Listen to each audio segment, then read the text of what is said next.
Alhamdulillah. Selamat berpuasa banyak. Iya, hari yang ke-11 sekarang ya. Mudah-mudahan kita tetap diberikan kesehatan ya. Tetap diberikan kesehatan sehingga sampai nanti layak untuk kita mendapatkan gelar mutakin ya. Anak kita takut. Amin.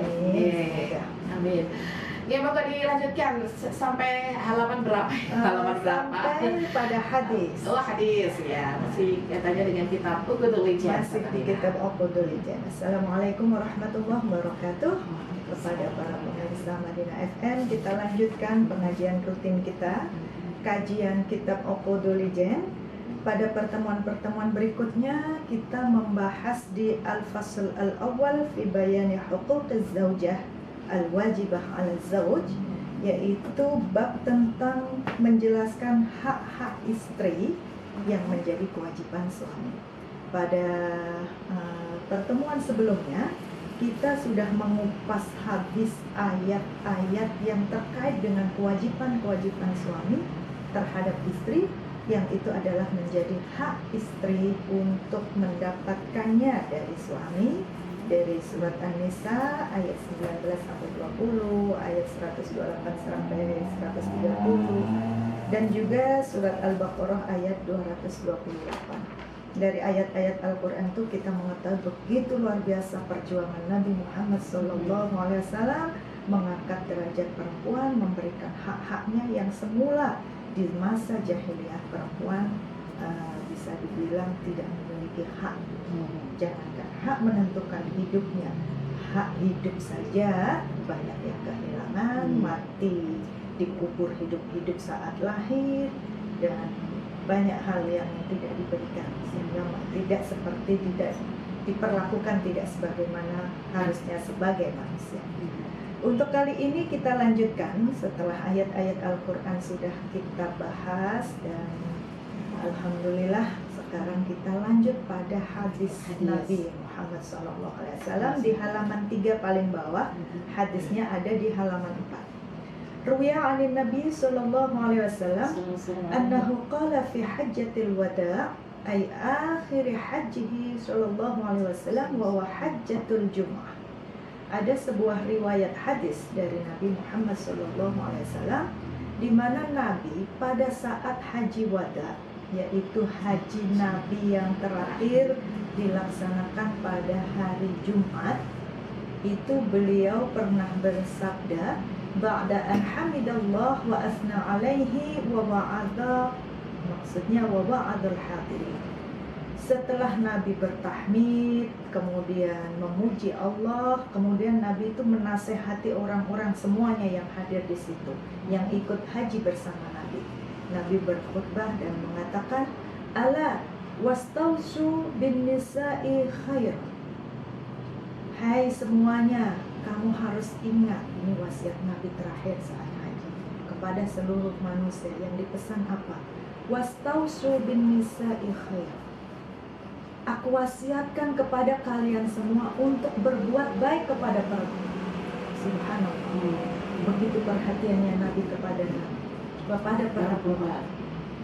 Yang diwasiatkan justru adalah berbuat baik kepada perempuan. Mengapa demikian? Nabi melanjutkan, fa innama hunna awanin 'indakum. Karena perempuan itu laksana tawanan bagi kalian. Nah, yang namanya tawanan, kita tahu sendiri yang namanya tawanan perang itu hidupnya berada di bawah aturan orang yang menawan, mending menawan menarik. Nah, hidupnya di bawah aturan mereka, boleh atau tidak boleh melakukan sesuatu harus atas izin orang yang menawan mereka. Demikian juga kita harus akui sebagai perempuan, begitu perempuan menikah, maka secara otomatis yang dulunya pergi bisa semaunya harus izin suami. Mau kerja juga harus diskusi, negosiasi dengan suami, legowo atau beli baju aja dulu semaunya, mau gaya apa, begitu punya suami pantas enggak, cocok enggak, boleh enggak. Nah, itu sehingga posisi perempuan harus diakui bahwa begitu mereka sudah menikah, maka hidupnya seperti tawanan. Nah, bagaimana Nabi memperlakukan tawanan? Bagi orang yang memiliki tawanan, kalau orangnya tidak baik, maka nasib buruk akan menimpa orang yang ditawan. Demikian juga istri, kalau dia bernasib baik, suaminya baik, surga bagi dia. Tapi kalau dipegang oleh suami yang tidak baik, tidak soleh, dia malah petaka. Karena hidupnya mau nggak mau itu akan ada keterikatan. Walaupun di ayat yang sebelumnya kita bahas dalam pernikahan, wa akhadna minkum mitsaqan ghalidha. Sesungguhnya pernikahan itu adalah di mana perempuan bisa mengambil komitmen, meminta komitmen suami, calon suaminya, ada perjanjian pranikah yang itu harus dipegang dua-dua belah pihak untuk membangun bagaimana keluarga itu akan dikelola di manajemennya seperti apa. Nah, walaupun demikian, ar-rijalu qawwamuna 'alan nisa, karena tugas suami untuk melaksanakan kewajiban itu harus terus-menerus, dan itu karena dua hal. Suami memiliki kelebihan, suami menafkahi, jika tidak maka yaitu nasib baik tidaknya seorang istri bergantung baik tidaknya suami. Beruntunglah istri-istri yang punya suami yang soleh, itu lebih mudah untuk menjadi istri soleh. Karena banyak kejadian-kejadian perempuan tidak beruntung karena mendapatkan suami yang tidak soleh. Maka di sini Nabi mengingatkan, ala wastausu bin nisa'i khair. Harus kamu itu berbuat baik kepada perempuan. Karena apa? Nasib mereka itu bergantung kamu. Mereka akan aman kalau kamu ngasih keamanan. Mereka akan damai perempuan itu kalau kamu ngasih kedamaian. Mereka akan makmur kalau suaminya ngasih kemakmuran. Nah, karena itu ini benar-benar diingatkan oleh Nabi saat haji wada. Selanjutnya, laisa tamlikuna minhum syai'an ghairu dzalik. Nabi bukan hanya mengingatkan harus berbuat baik pada istri, tapi justru mengingatkan lebih diperkuat. Kamu tuh laki-laki, meskipun kamu punya hak atas istri, meskipun istri itu seolah menjadi tawanan di mana segala sesuatunya harus dikomunikasikan dengan kamu, harus mendapatkan izin dari suami, tapi ketahuilah bahwa kalian tuh nggak punya hak terhadap perempuan ghairu dzalik, sedikit pun, syai'an, sedikit pun ghairu dzalik, kecuali harus berbuat baik. Walaupun suami itu punya hak untuk mengelola kehidupan berumah tangga sebagai qawwam, sebagai manajer, sebagai direktur utama dalam rumah tangga, harus diketahui bukan berarti boleh semena-mena, bukan berarti pemimpin boleh otoriter. Suami tidak punya hak kecuali berbuat baik kepada istri. Laisa tamlikuna minhum syai'an. Kalian tidak punya hak sedikit pun kecuali tadi itu. Apa itu? Berbuat baiklah kepada istri. Nah, di sini ada. Gimana kalau istrinya cerewet misalnya, jahat misalnya, nuntut yang macam-macam di luar ini suaminya. Kan jadinya suami yang terdolimi kalau seperti itu. Nah, gimana kalau seperti itu? Nah, ini pengecualian. Nabi tidak berhenti di situ hadisnya, illa ayyatina bi fahishatin mubayyinah. Kecuali kalau istri itu jelas-jelas melakukan hal keji yang nyata, fahishatin mubayyinah, kejahatan yang nyata, bukan sekedar berbeda persepsi. Kalau berbeda persepsi mungkin baik menurut istri belum tentu baik menurut suami, baik menurut suami belum tentu baik menurut istri. Kalau yang seperti ini belum masuk kategori fahisyah mubayyinah, perselisihan pendapat. Tapi fahisyah mubayyinah itu kejahatan yang terbukti jahat, kezaliman yang terbukti zalim. Misalnya yang sering disebut istilah fahisyah itu zina, istri selingkuh dengan suami lain. Itu pun dalam hukum Islam dalam Al-Quran untuk menuduh istri zina pun nggak boleh sembarangan, nggak bisa disebut mubayyinah kalau belum bisa mendatangkan 4 orang saksi. Gimana bisa Mbak menuduh istri berzina dengan 4 orang saksi, di mana ada orang berzina disaksikan banyak orang? Itu artinya apa? Gak gampang menuduh istri fahisyah mubayyinah, kecuali kalau istri ngaku, iya aku memang lebih suka dia daripada kamu. Nah itu fahisyah mubayyinah, udah jelas-jelas istri yang jahat, yang fahisyah tadi itu, yang nggak solihah, yang nggak solihah, itu udah jelas-jelas fahisyah mubayyinah. Gimana kalau istri sudah fahisyah mubayyinah? Dalam hukum penuduhan zina tadi misalnya, itu kan harus ada 4 transaksi atau ada sumpah li'an. Aku nyaksikan sendiri, memang nggak mungkin kan ngedatengin saksi, tapi aku lihat mata sendiri, benar, harus bersumpah. Suami bersumpah, istri bersumpah ketika terjadi perselisihan, dan itu belum masuk kategori fahisyah mubayyinah. Ketika sama-sama mengaku benar, itu belum mubayyinah, karena ada kebenarannya masih subjektif menurut istri dan menurut suami. Harus fahisyah mubayyinah. Fa in fa'alna fahjuruhunna fil madaji'.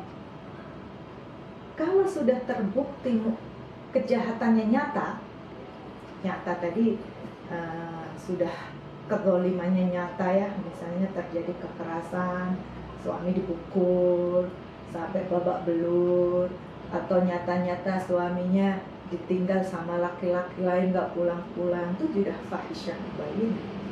Gimana? Fahjuruhunna fil madaji'. Istilah orang Jawa, disatru, dipisah ranjang. Pisah ranjang. Dalam proses pisah ranjang ini sebenarnya diharapkan ada proses komunikasi, ada proses islah. Diharapkan mungkin istri bisa sadar, obat kembali gitu ya. Jadi mungkin bisa mendatangkan hakaman min ahlihi wa hakaman min ahliha, misalnya minta bantuan orang lain untuk mengislahkan kedua belah keluarga, kedua belah pihak. Diharapkan dengan itu ada proses-proses islah kembali baik, memperbaiki keadaan. Kalau ternyata keadaan tidak baik, nah di sini baru wadribuhunna darban ghayra mubarah. Di dalam Islam, kekerasan itu sama sekali harus tidak ada. Tapi orang membela diri dari kekerasan, sehingga harus melakukan kekerasan supaya tidak menjadi orang korban kekerasan, itu boleh dan harus. Nah, maka baru boleh ukurlah perempuan-perempuan itu yang tadi yang jelas-jelas fahisyah mubayyinah itu tadi. Meweli udah jelas-jelas salah, padahal malah menyalahkan. Nah itu kan sudah susah diperbaiki. Wadribuhunna darban ghayra mubarah. Boleh mukul istri? Boleh, tapi dengan syarat ghayra mubarah. Gak boleh mukul yang menyakiti. Mukulnya mukul cinta. Aduh kamu itu diajak ngomong baik-baik, meweli, pegang pipinya, aduh diam dulu ya aku ngomong, misalnya. Boleh mukul, boleh. Dan terkait dengan mukul ini, sebenarnya ini ada hadis ini tafsir dari surat An-Nisa ayat 35.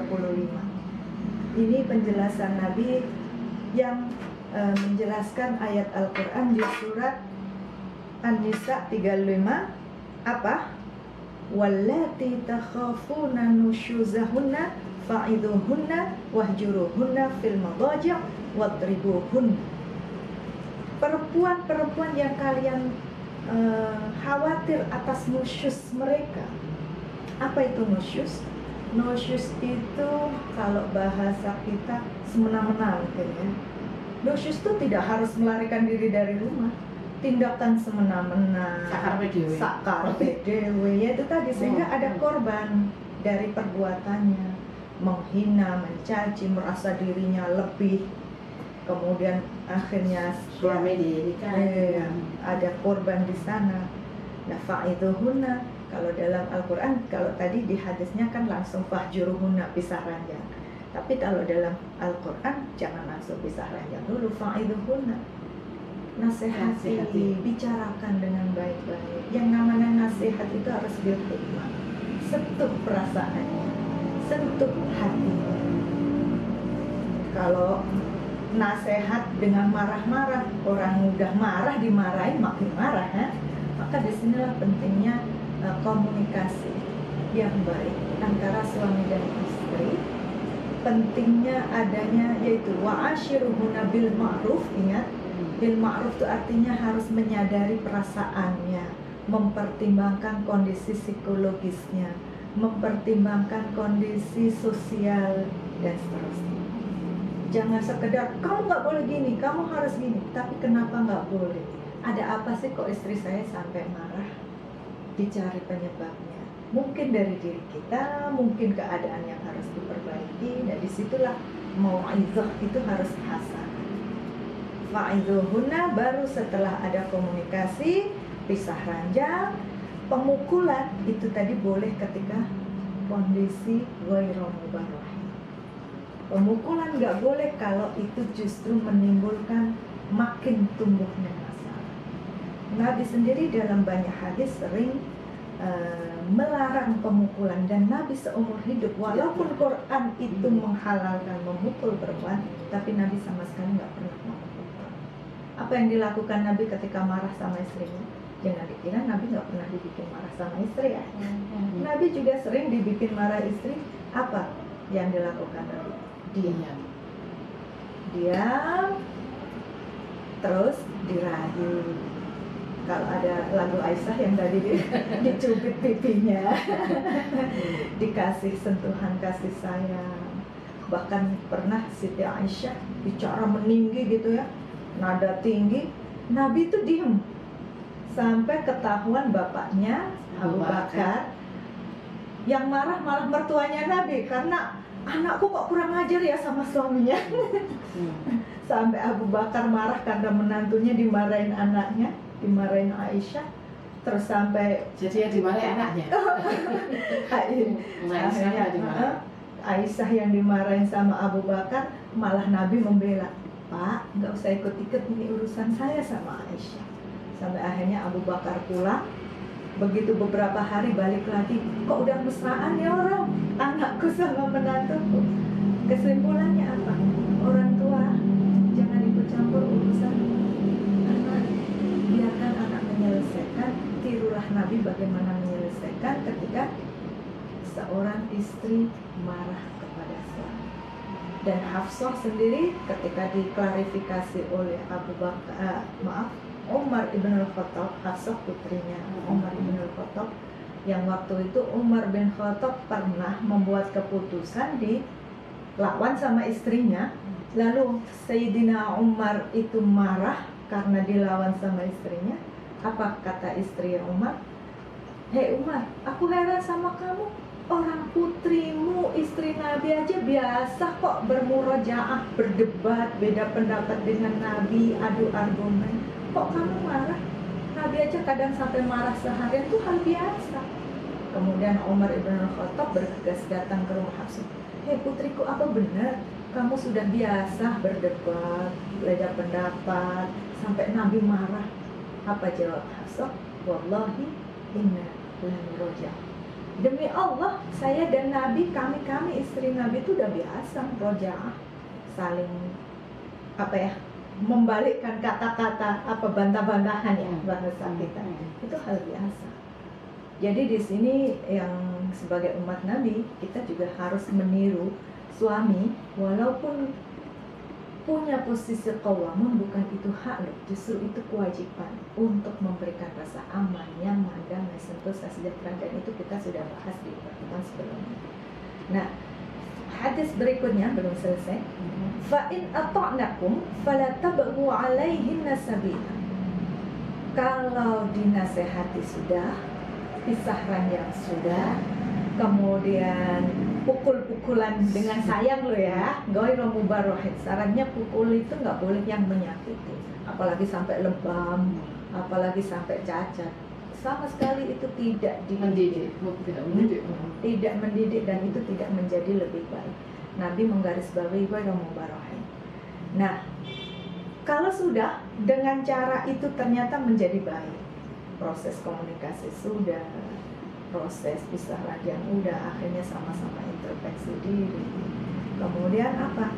Sehingga terjadi kondisi lebih baik. Perempuan tidak lagi no shows, istri, maka fala tabu